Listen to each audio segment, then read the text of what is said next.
Ce mercredi 13 septembre, Guillaume Canet était au micro de RTL pour parler de son prochain film Acide. Lors de cet échange, l'acteur a fait quelques confidences sur ses enfants.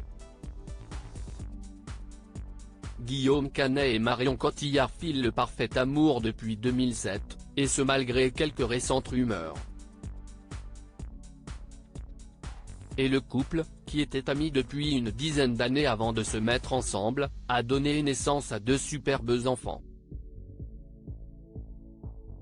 Un petit garçon né en 2011, prénommé Marcel, et une petite fille, Louise, née en 2016. Si les parents restent habituellement très discrets sur leur vie de famille, il leur arrive parfois d'évoquer certaines anecdotes concernant leurs enfants. Ce fut d'ailleurs le cas sur le plateau de RTL, ce mercredi 13 septembre, où Guillaume Canet était invité pour parler son prochain film Acide, dont la sortie est prévue pour le 20 septembre prochain.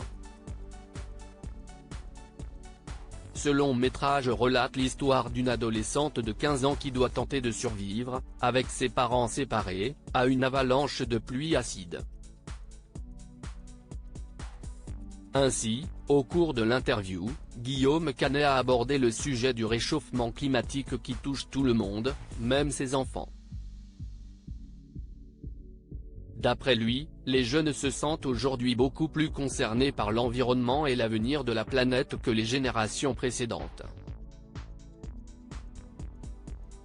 Ils évoluent dans un monde où on en parle tout le temps, ils voient bien qu'il y a un truc un peu merdique qui nous arrive sur la gueule, glisse-t-il.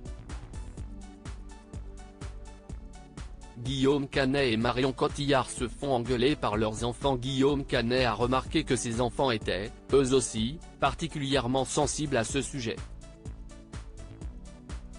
Je vois que les enfants autour de moi, que ce soit mes enfants ou les amis de mes enfants, je vois qu'ils sont extrêmement sensibilisés à ça. Quand ils voient un mec jeter son mégot de cigarette dans la rue, ils l'engueulent. Ils disent bah non, on n'a pas envie de ça, illustre-t-il. Si Marion Cotillard et Guillaume Canet font attention à la planète, cela n'empêche pas qu'ils se fassent parfois reprendre par leurs enfants.